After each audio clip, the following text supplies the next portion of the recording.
Welcome to the Change Stories podcast. Today, I have a pioneer, someone that is working in the forefront of AI. Actually, something that I did not know that existed before and just came into my eyes. The founder of Yes or No Error, one of the first autonomous DeSci AI agents. Matt, it's a pleasure to have you in the show. And for our listeners, would you like to go and take a deep dive and intro yourself? Yeah, thank you so much for having me here. Happy to give you a quick background on myself. So I'm Matt Schlick. I grew up in Southern California and I didn't go to college. Instead of going to college, I moved directly to Silicon Valley back in 2007 and I dove into the world of venture-backed startups. I joined a company called Ustream, which was one of the first companies pioneering live video, and convinced them that they should let me run all of product. Ustream ended up 4 years later getting acquired by IBM for over $150 million. And I got super lucky to get educated like in the streets instead of college. And when I was there, I got mentored by this amazing guy, Josh Altman, who he launched the Facebook API at Facebook. He grew Twitter. He invested in Musical.ly, which became TikTok, just like an expert product person in Silicon Valley. I took a company through Y Combinator, same class that Brian Armstrong was in, the founder of Coinbase. He was the only person there. Forbes 30 under 30 twice, whatever that is worth. And then I've taught myself to code over my journey. And I have been building in artificial intelligence since 2016 when OpenAI came out with their API, the first private version. I was one of the first, I don't know, a couple hundred people that had access to that in 2020 and have been on the forefront of building AI and autonomous agents since then. And most recently, I launched YesNoError, a AI agent that goes through all scientific research that has ever been published and uses the most advanced AI models to detect errors in these papers. And we've already found many errors and contacted the authors of the papers who confirmed that those errors were real and went on to go fix their papers. And we're on a mission to do that through all scientific research that's out there. That's quite of a journey. And going back in time, and a lot of our listeners might face this situation. Did you thought for a second, or even did your parents thought or told you like you need to go to college? You have to go and finish this out. You can't drop out. Or was this a self debate? What made you decide, okay, going to go on my own and try? Yeah, so I don't have anything against college. I definitely wanted to go to a great college. The high school that I went to, it was a very good high school. It's called Sage Hill. It's in Newport Beach. I didn't have a lot of money. Everybody else had around me had a lot of money. And what was interesting is the school I went to before that, it's called Waldorf. Anyone can look it up if they're interested in it. One of the pillars of Waldorf is that you don't use technology. So I didn't have a computer. I wasn't playing video games. I wasn't watching TV. But when I got to high school, I suddenly was like flooded with all this technology. And I was like, oh my God, like 1,000 people work at Google. This is like super crazy. And I got my first laptop. And so in high school, I didn't do any homework all day long, all night long. All I did was build things on the internet. It's just super fascinated that you could go on there. Nobody cared how old you were. You could just invent anything that you wanted. And so junior year of high school, I actually ended up getting kicked out. They asked me not to come back for senior year, which was obviously super upsetting. And so over summer, I actually got access to the school's email system and I hacked into it and I found like an error in their system and I told them about it. So I didn't exploit it or anything. I said, hey, I actually found an issue in your email system. I can access everybody's emails. I think you should probably fix that. And because of that, they actually asked me to come back and finish out senior year, which was awesome. My grades weren't super good, so I didn't get into any like great colleges. And so the option was like, do I go to a not great college or should I just fight my way in to Silicon Valley? And that's what I did. And 2 or 3 years later, I actually went back and did the commencement speech for the high school. Fascinating. And so pretty much you taught yourself how to code during high school and you had swamped with these materials in this world of digital economy, digital information, and you just took a straight dive into it. Was it your dream to one day go to Silicon Valley and build your startup? How did this start within you? As I grew up, I always wanted to be an inventor and I didn't know what that meant. I just wanted to create things. And what I discovered in high school when I got access to the internet. This was like when Facebook was coming out. I remember being one of the first people who got like a Gmail account, and you like had 3 Gmail invites and you could send it to other people. What's fascinating about the internet is it's not a physical place. Anybody can grab a street corner and get access to every single person who's on the internet. And so if you can go build something digitally, you have the potential of the entire world, or at least anyone who's online, to interact with that thing you made. And so in high school, that just, if I was going to invent something, I was going to invent something that was digital, that was on the internet.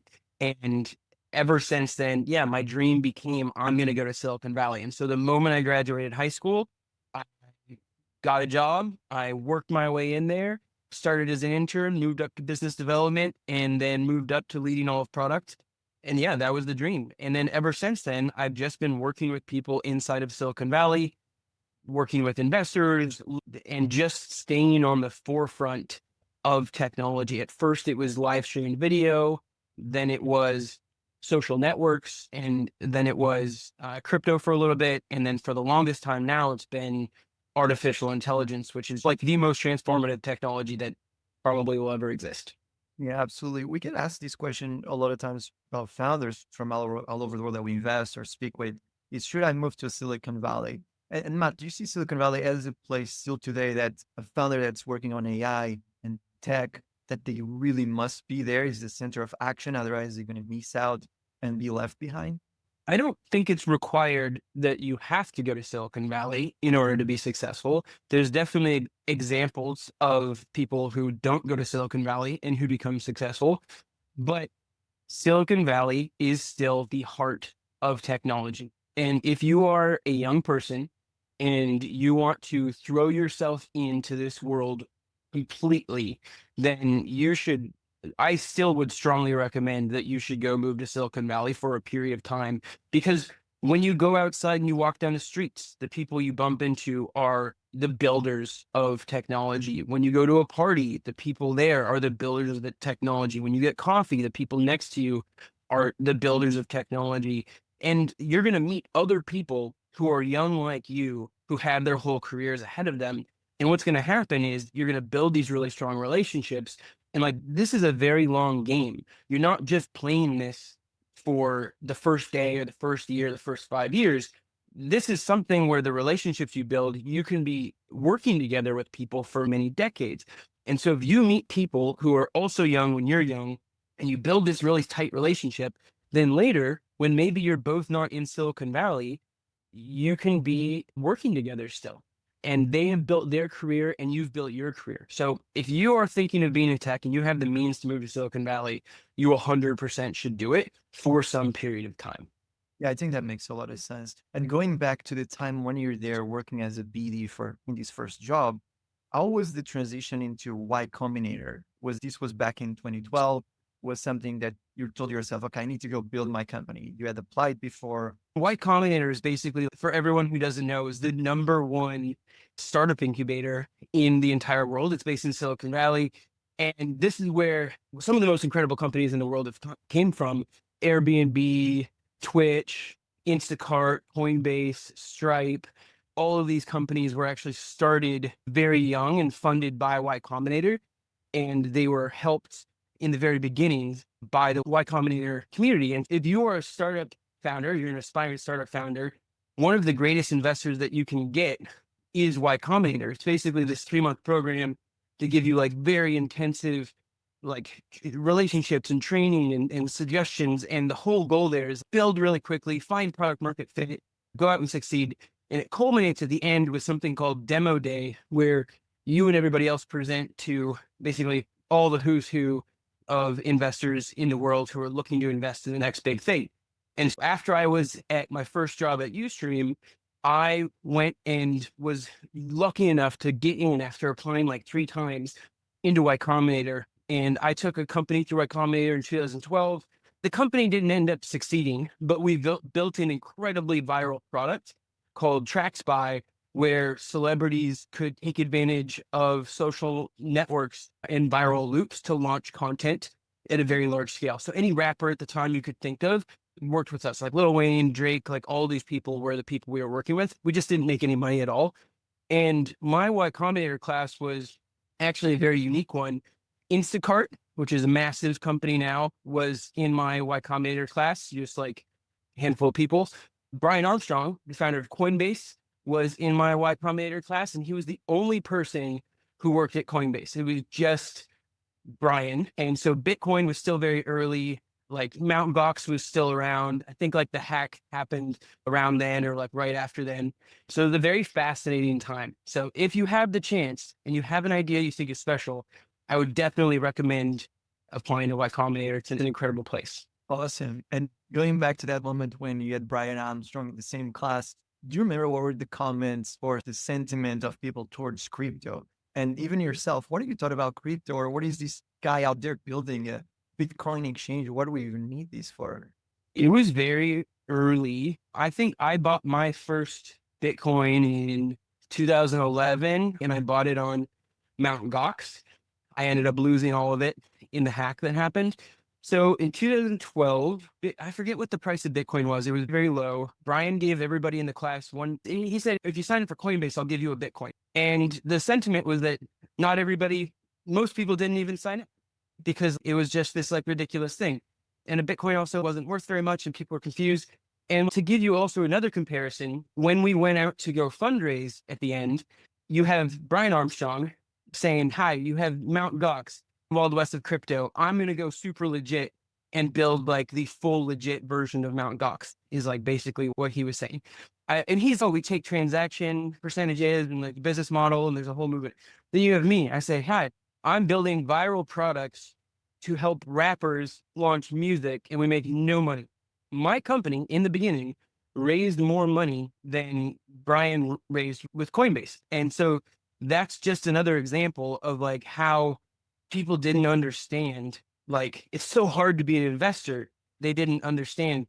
The Gary Tan, who is now the CEO of Y Combinator and is doing a fantastic job. At the time, he was just a partner at YC, which meant like he would help individual startups and give you advice and you can meet with him. Sam Altman, who is the founder of OpenAI, was also a partner at the time. So these people are just walking around and giving you advice. Gary had just started investing in YC startups himself. And that year that I was in there, he invested in Instacart and he invested in Coinbase and he invested in me. And 2 out of 3 of those became multi-billion-dollar companies. I was the only one that didn't, but I like that there's some sort of pattern matching that I fit in with there. But I'm sure you got a lot of experience, and being in such a environment put you where you are today, and you have a wealth of knowledge from that time. Yeah, I think if you're starting out now and you're going to go build a startup, the biggest mistake you can make is how can I replicate the most successful people and where they are today? This is the biggest mistake that you can do. What you need to do is you need to go back to the beginnings. And if you're going to try to replicate someone, you need to start at where they started, because there's no way that you can just, bam, make Strike what it is today. Bam, make Bitcoin what it is today. Bam, make Coinbase what it is today. You have to figure out where it started. And then you have to progress up. And then through that, you're going to have to go find your own journey. What's one of the biggest values of me going through Y Combinator is I know these very rare tidbits of what certain people like and did and thought and said well before anybody knew who they were. Absolutely. And since you're in such a closed environment where unicorns came out, is there a secret ingredient that you have noticed? Was it the team that Brian hired? Was it the VCs on the cap table? Was there something specifically you noticed this keeps happening over and over? Or it was just a combination of elements? Also, the fact that the market is super favorable sometimes. Yeah. So this is the whole science of either starting a company or investing in companies. And it's constantly evolving and changing because the narratives are changing, the economy's changing, the market's changing, the world's changing.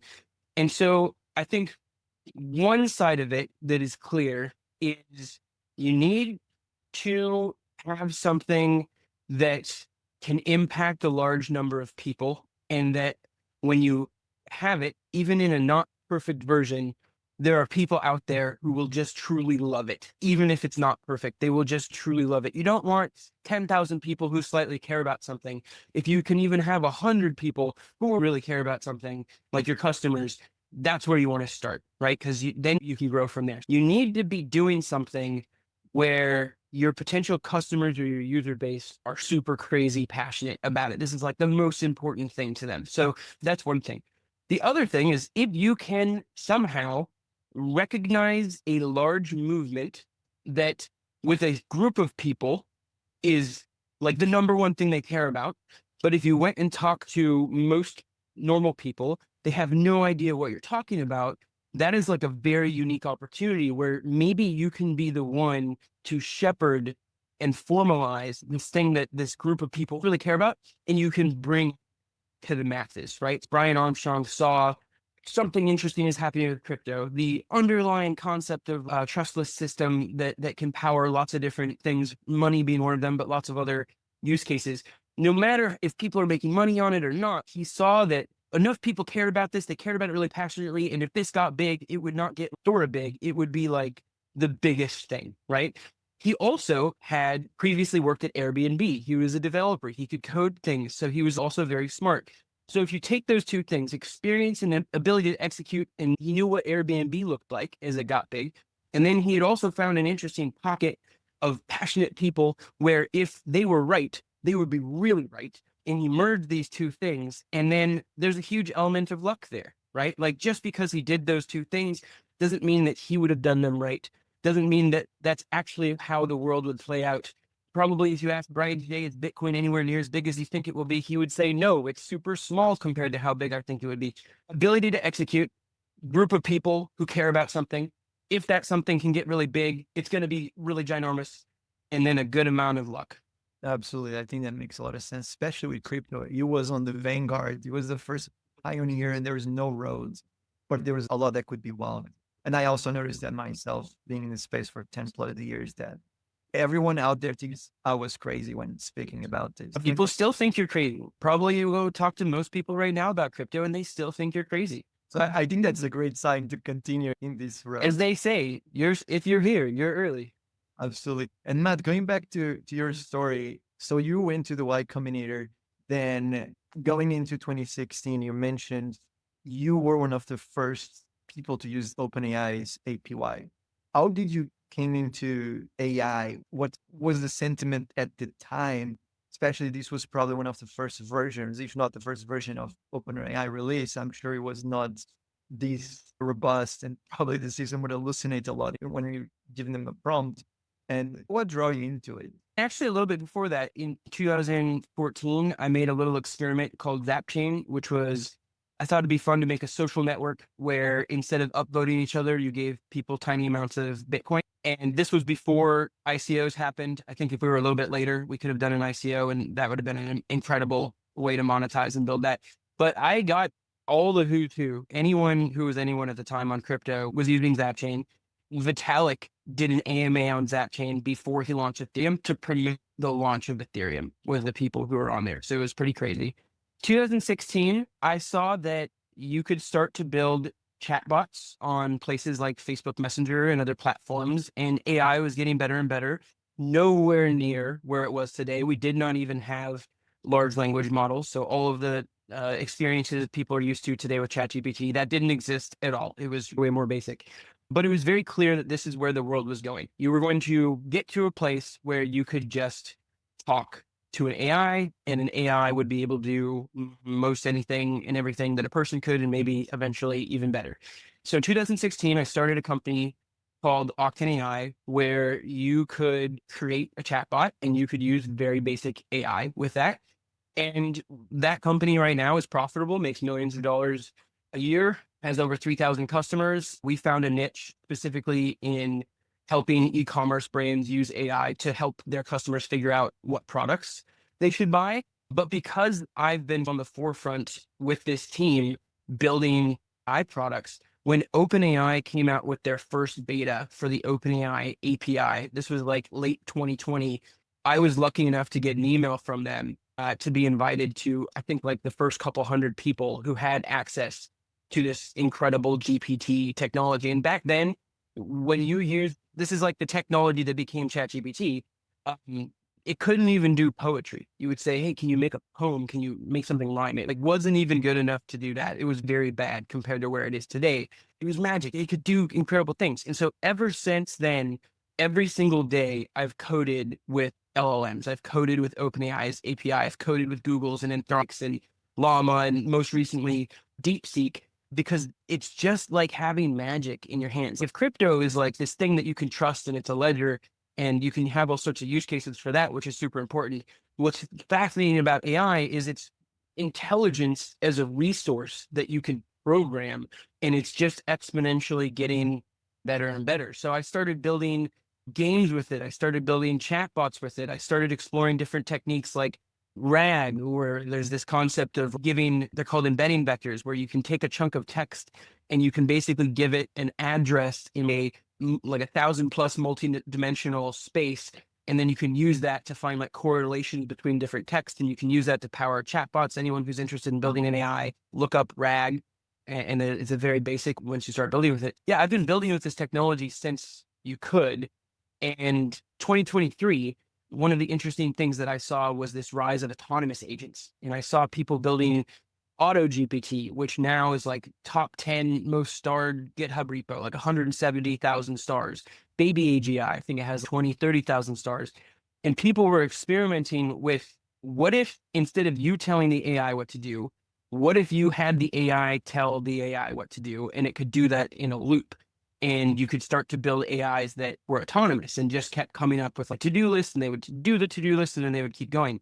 And when I went and talked to a bunch of people about this, they never heard of it. So in early 2023, I wrote the #1 article about autonomous agents. I went and talked to every single person who was doing anything with autonomous agents, including the founders of AutoGPT, Baby AGI, people from NVIDIA, top investors. And when I published this article, 250,000 people read it, and I got super connected to anyone and everyone who was building something. I think a lot of companies started because they read that article. And since then, I've just been building autonomous agents, and that's where YesNoError ended up coming from over a year later. Matt, a question that I have regarding the agents. What is the difference, the essential difference between an agent and a bot? What distinguishes in the system? So in some situations, I think that they can be, people probably can use the word similarly. I think when people talk about autonomous agents, though, they're specifically referring to an AI or a bot that is not only doing what you are telling it to do, but it is deciding itself at certain points in its system and its thinking what it should do next.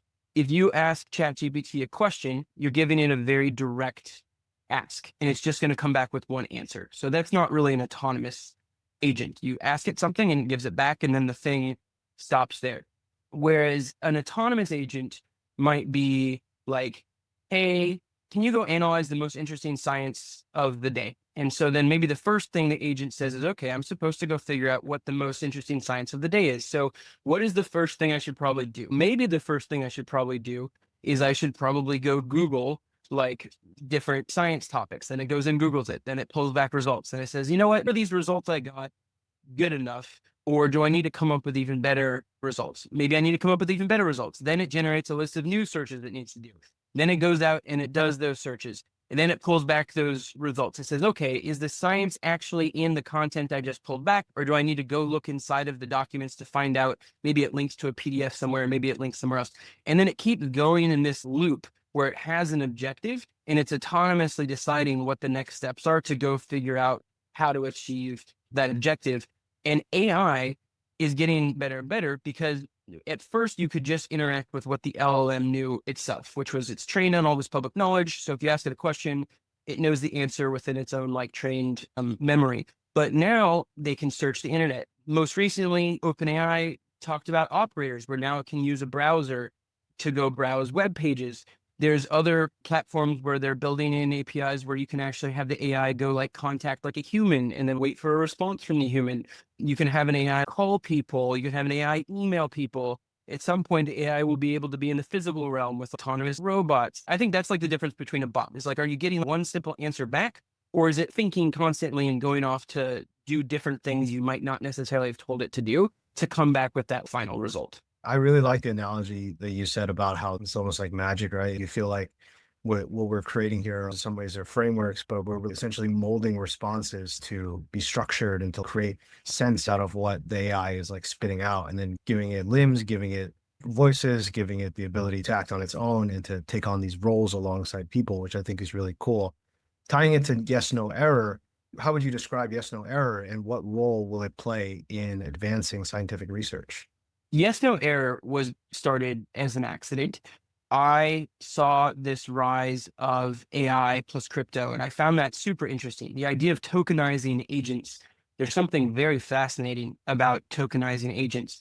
But when I went and did a lot of research into what was out there, I thought I saw a lot of AI tech that didn't look very impressive. And obviously, there's a lot of people speculate, and that's like a huge part of crypto is people are looking to invest and make money, and a narrative grows, and even technology that's built that's not very good can sometimes really not matter, because if enough people are speculating on it, then the price goes up and half the people are really happy.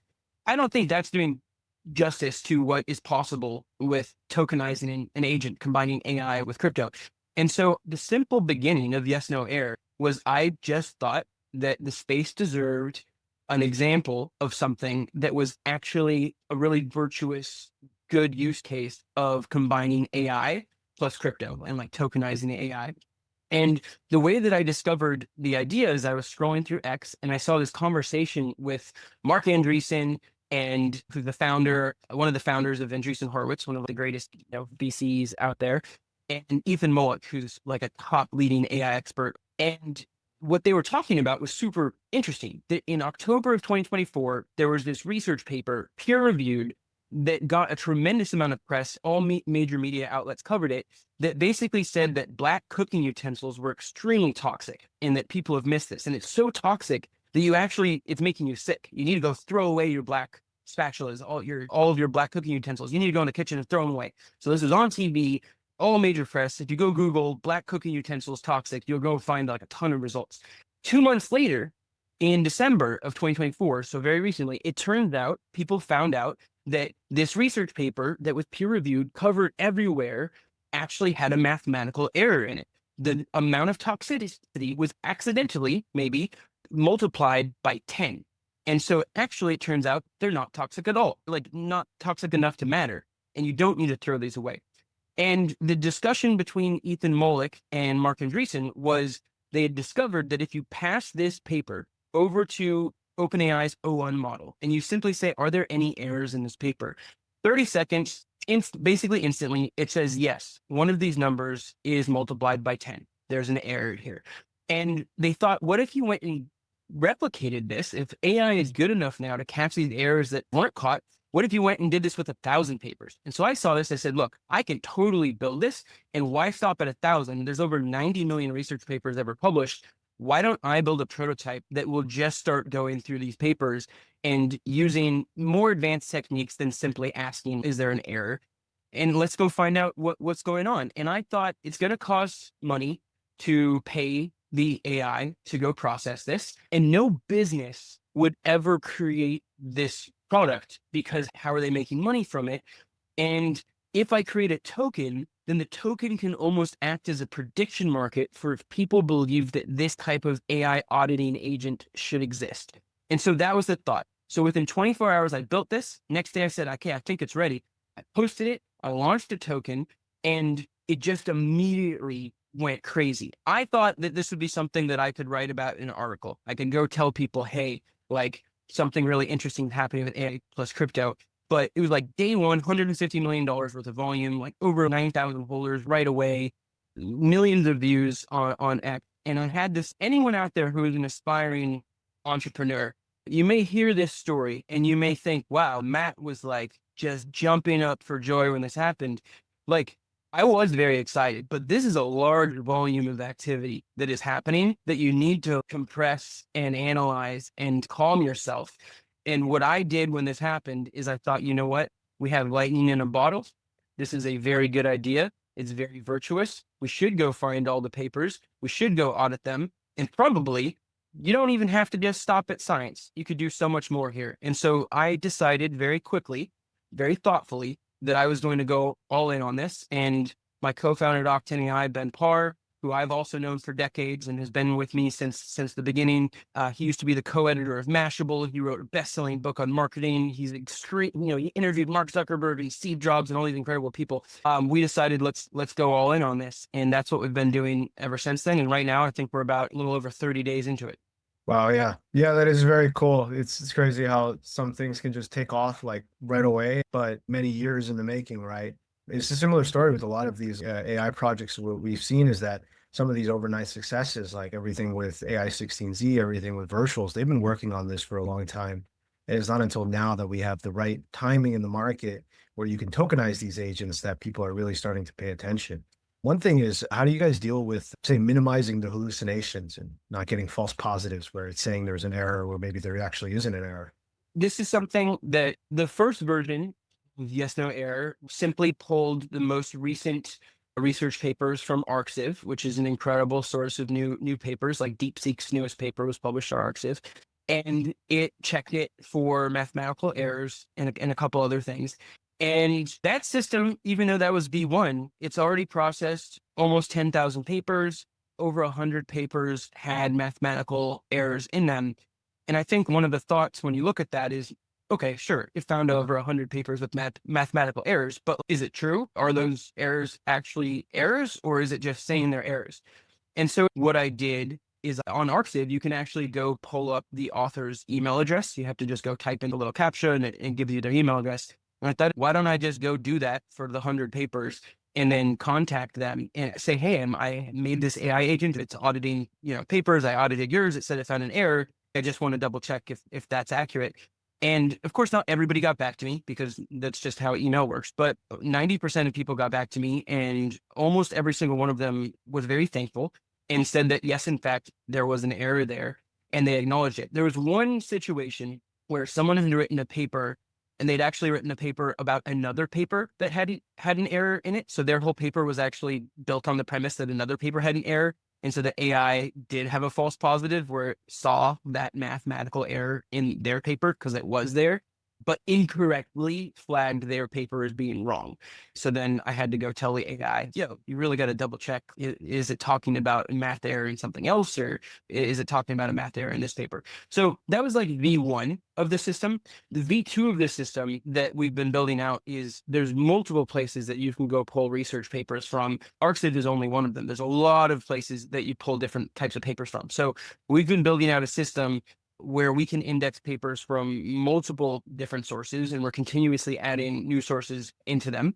My first version was only extracting HTML, which actually meant that it's not pulling out images. So if there's graphs or if there's diagrams, it's not pulling that in. The new version does that and uses AI vision to basically transcribe and analyze the images as well.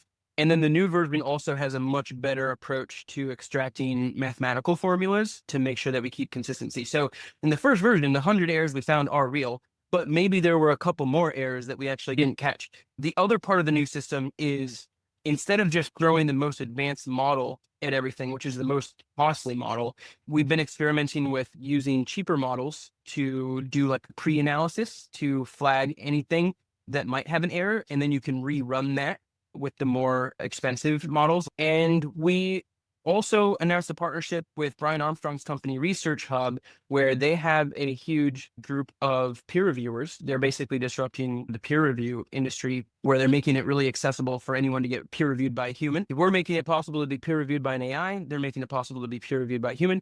And what we're doing with them is anytime we find an error, we're putting a system together so that we can actually have a real PhD human go and verify that error. So I think there's a lot more work to be done here to make this even much, much better, but that's where we're at right now in the immediate future. And then I imagine a lot of these papers are public, but what is the etiquette for expanding this to confidential information or training confidential data, intellectual property, copyrighted data? Is there a path for that?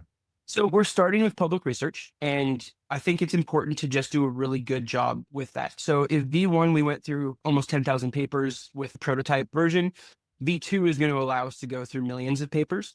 And what we're looking to do is basically publish a protocol where we show, hey, like this is actually working at scale. And you always have to be open to the possibility that it's not working at scale. But everything that we've seen so far indicates that AI can catch a good amount of errors. Can it catch all of them right now?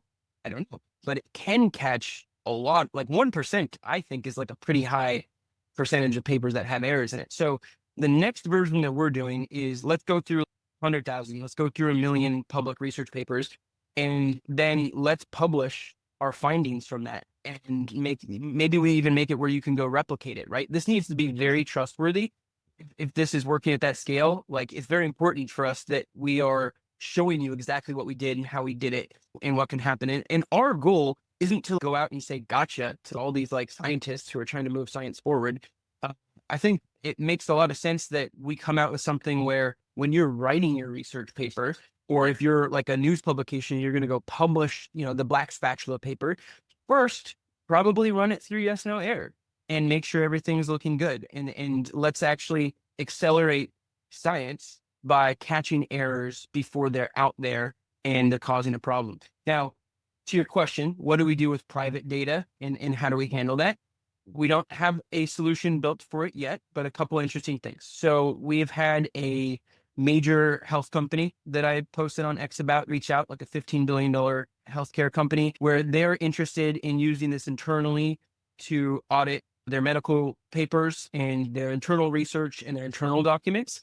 And so I think as we continue to expand Yes No Error and we focus on this public good, there are going to be more and more examples of large corporations who will want to do audits at large scale, and they will not necessarily want to publish those publicly, but they will want to pay for that. And so there's actually a really big business that you can build here by helping people analyze private data. And then on the other side, we're basically powering this public good where we're analyzing any amount of data that's out there that we can, and then publicly sharing the results of that. And on the model side, do you think the same applies where like models might be treated differently? There are people like that are hesitant of using DeepSeek, right? Google Gemini has shown that it's been skewed for some results. How do you balance which models you choose to use in your analyses? Yeah, so different models are trained on different amounts of data. I think DeepSeek is a really good example where there are certain things that if you ask DeepSeek, it actually says it doesn't know what you're talking about. There can be censorship, there can be biases inside of models, and that's something that we have to figure out.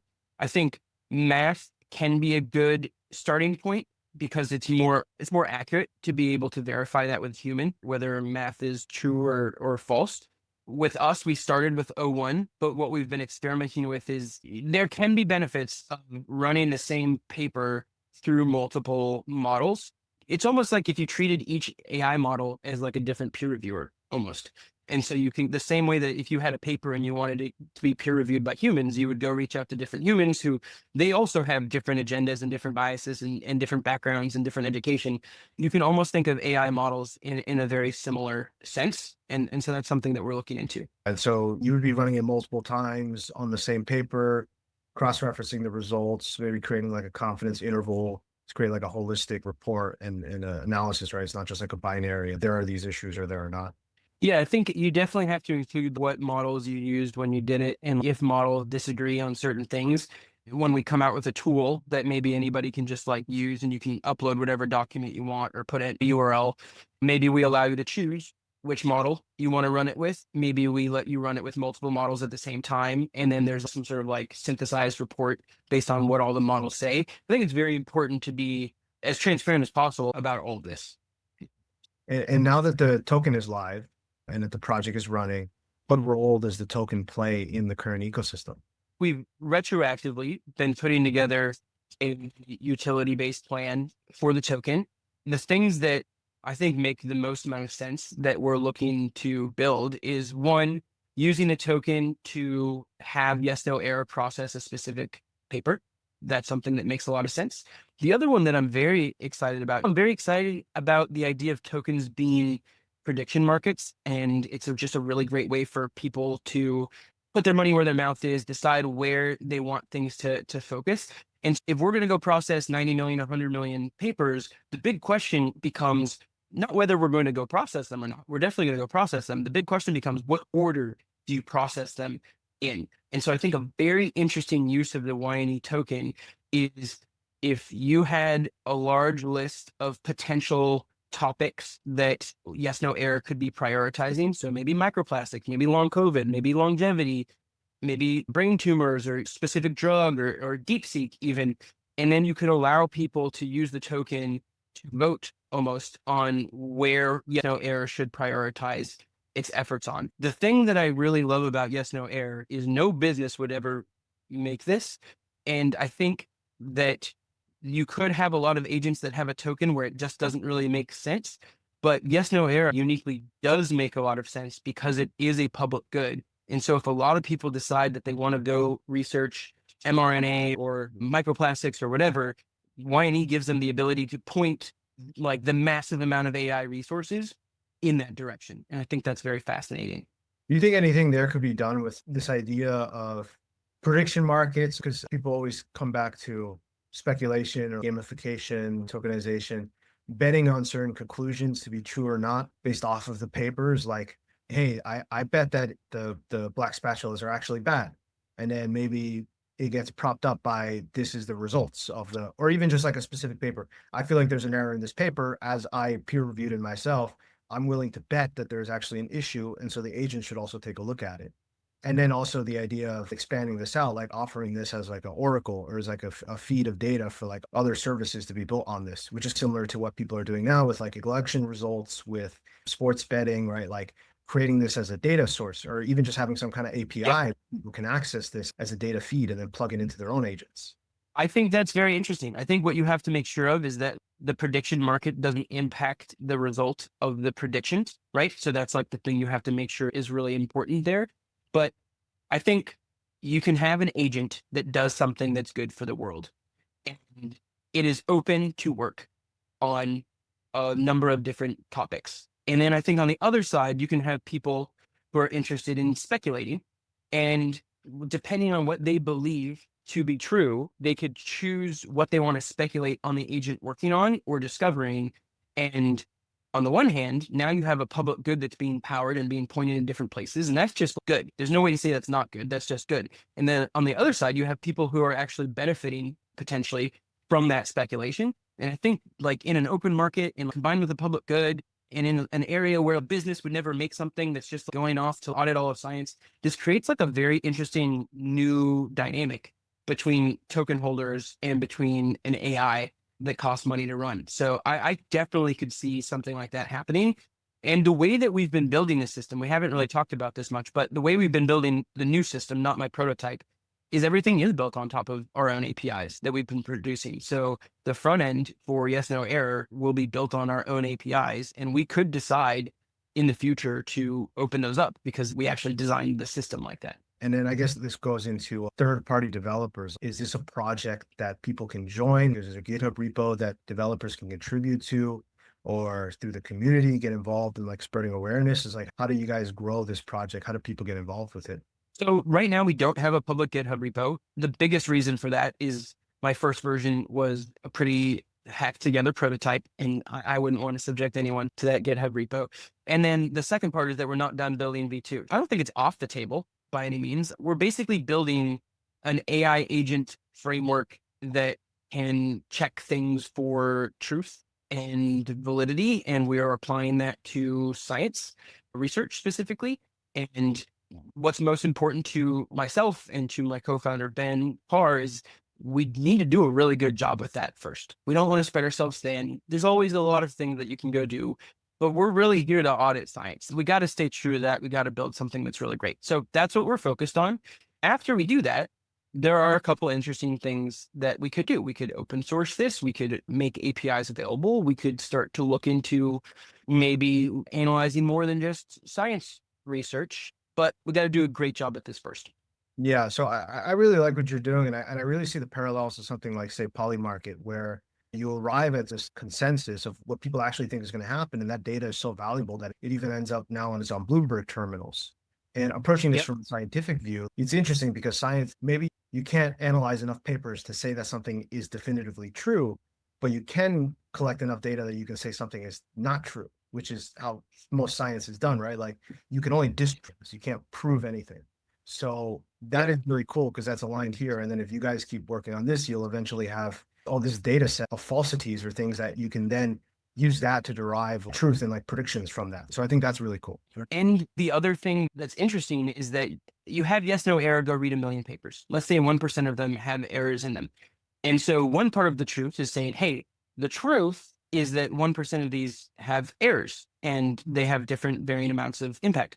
I do think there's something else that's interesting about those other 99% of papers that we read, because I've been contacted by a lot of people who are researchers or research labs, or even people who are personally impacted. I had someone reach out to me who said they love Yes No Error. They actually have a brain tumor themselves, and they're trying to figure out if the research their doctor is talking about is accurate, or they're trying to do their own research to figure out if there's something else they could be bringing to their doctor or something else they could be exploring.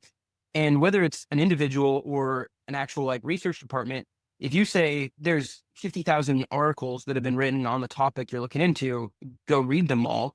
That's not something that a human or a team of humans is actually physically capable of. So you have this weird situation where maybe there's a tremendous amount of data out there and you need it, but you can't physically even access it to do the thing you're doing. So what's going to happen is you're only going to read the most cited ones, the ones that other people have agreed that are important, and you don't know what their reasoning is for why those are the most cited papers. So I think there's also something that can happen on the side that's very interesting, that what if we make it possible for you to talk to an AI researcher under Yes No Error that has read every paper about DeepSeek, has read every paper about this brain tumor or the drug you're specifically looking at, and you can talk to it, and when it gives you answers, it can actually be pulling in citations from all these actual papers that it's looking at, and it would be pulling in citations from papers that we know don't have errors in them. So I think that looking for errors is important, but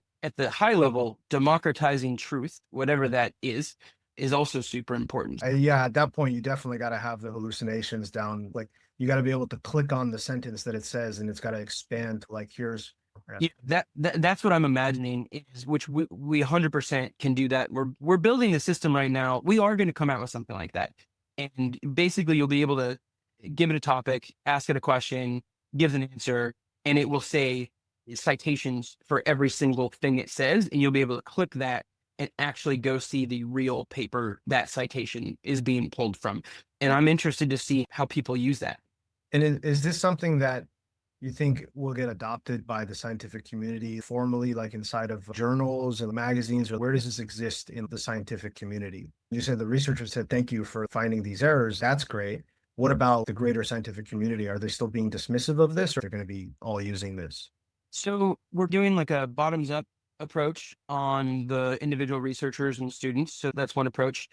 We're talking to some companies who want to apply this to their internal documents, like I was mentioning earlier. And then we are starting to talk to schools like a top-down approach, where maybe Yes No Error is something that they can be supplying to their students and their researchers before they come out with things. We haven't had any negative feedback yet on it. I think so far people are generally pro making research more accurate. Maybe we come across some group that disagrees with that at some point, but we haven't run into that yet. What about the scientific magazines? Are they on board, or are they, oh, it should be human reviewed? That's how we make sure that everything is good. We haven't talked to them yet. We've mostly been focused on everyone who's actually writing the research, but the plan is to go talk to them. I think I want to be able to have gone through more papers first before we approach them and say, look, this is the exact protocol we did. We went through 100,000 papers. This is how it's working. I want to approach them with a very put together kind of result. And this is a different thing, but like within the crypto ecosystem, do you guys have like partners? Are you working with different projects? Are you part of the launch pads or the ecosystems inside of crypto? Are there DeSci projects, or like with the Solana ecosystem, or what does that look like? Our first investor at Boost VC, so Adam Draper and Brayton Williams, and I've known those guys for a very long time. I lived in their tower in their basement for 2 years. I was an advisor on their last fund. They're obviously very well known in crypto. Yes No Error was listed on Binance Alpha, which was not done by us. That was just picked up organically. Binance also just put out a research, like a 20-page research paper on DeSci, where they talked about Yes No Error, which was great. And then we've done a partnership with Research Hub, Brian Armstrong's company, and we're building relationships with a lot of people who are within the crypto space, but we're not part of any like specific programs. When you did the token, was that through a launchpad or pump fund, or you just did it? Yeah, when I did the token, I just did the thing that I thought was easiest. So I just pushed it on Pump Fund, which if you were to go back and do something differently, Next time I would do it differently next time. But purpose of it in the beginning was the expectations were not that it would get to the size it is right now. I originally thought that this would be just a great example to show people of what you could do. But now this is what I'm focused on. Yeah, there is an interesting trend of people launching utility tokens on PubFund just because it's become such a great mechanism for discovery, right? Unmatched virality, discovery, liquidity, and eyeballs to your platform. It was really just the ease of use. I just knew I could fill out a form and push a button and the thing would be live. And I did it like 5 minutes before I posted the tweet, and the rest is history. And are there other DeSci projects or other AI projects that you see now in the space that are really interesting, maybe complementary or just in parallel, but you really like what they're doing and you think it's going to be a part of this future? And I really like what Research Hub is doing. I think that makes a lot of sense. I know they've been around for a while. The thing I'm looking for is people who are coming in from non-crypto backgrounds to do things in crypto and are true believers in the idea of tokenizing things. Not DeSci, but one of the examples is Yohi has created Pippins, which is like an autonomous agent platform. And Yohi was the creator of Baby AGI. I wrote about him in my original article. That's someone who's coming from like Web 2 to do Web 3 things. So I'm interested in that. I know a lot of projects are started in crypto to look like they are doing something, and then people speculate, and then they're not actually doing anything. I'm obviously not excited about anyone who's doing something like that. Yeah, for sure. I think it's something that we try to tell our audience. You look at the background of the project, look at what they've been doing before crypto, or if they've been doing crypto for a while, like what they've been doing in there, because the people that are working on some of the best projects here, they've been thinking about these problems for a long time. And that doesn't mean that if you're trying to start something that you're not welcome, right? Like you're welcome, but you really do have to show that you're really doing this for the right reasons because people can see through it. And especially the other founders is going to determine whether or not they want to work with you, whether they want to support you or they want to invest in you. Yep. I would say that anyone out there who's thinking of making something, you got to be authentic about it. And I think that probably you couldn't have launched YesNoError in any other way than it was launched. I think people could definitely tell in their gut that this was just something that completely happened organically. And that's why it's been so successful. And then you have the decision after that. Do you go all in, and can you see this through? And that's what we decided that we would do.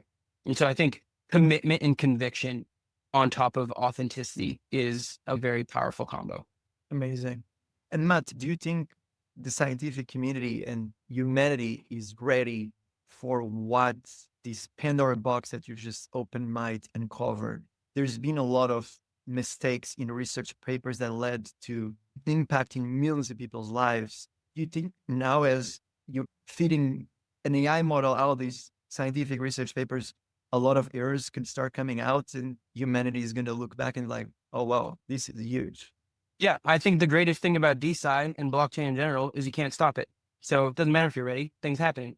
So that's one thing. And I think that's great. I think the other thing is, let's say we go 1,000 years from now, you look back in time, you say on the advent of AGI, whatever that means, did somebody go use AI to point it at not a business solution and instead pointed it at a public good where they're auditing science and public information? Yeah, I think that's something that would exist. Do you think this even might lead to find the cure for cancer or to find certain things that have been out there, but we've just not been in the right direction due to misinformation or lack of data? Or for example, on the model that you referenced for the paper for Depth and Grow, there is lack of Excel data, and then there was austerity measures throughout Europe due to that, and there was no data. For us right now, we're just focused on finding errors. And I think that it assists researchers in doing what they're focused on. So I wouldn't say that YesNoError is not solving cancer right now. That's not something that I can claim that we're doing. But are we helping people who are working on solving problems? Yes. Is finding errors in papers helpful for the scientific community? Yes. Does it move things faster? Yes. Is AI becoming smarter than most people in the world? Yes. Is AI seemingly going to continue to get smarter and smarter than most people in the world to the point where it's actually smarter than everybody? Yes. That all seems very likely.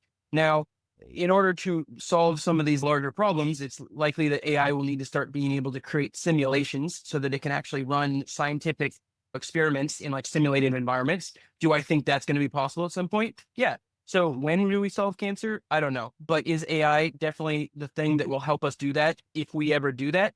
100 million%. Absolutely. And how far do you think we are from AI starting to run those simulations? 1 year away, 5 years away? I mean, I don't know. Maybe it's decades. Maybe we're in the simulation right now. I'm not sure. Makes sense. And one last question to wrap up these episodes.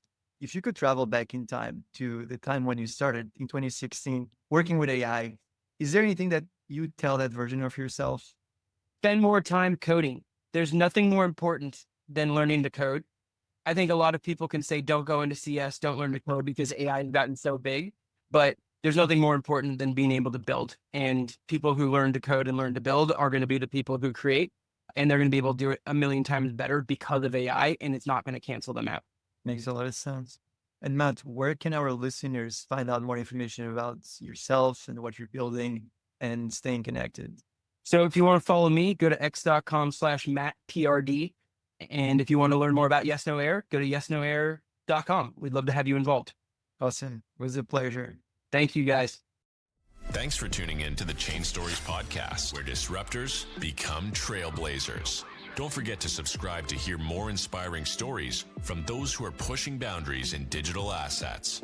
Brought to you by Dropout Capital, where bold vision transforms into reality. Check out our social media links down below and visit us online at dropout.capital. And remember, the future belongs to those who dare to challenge the norm.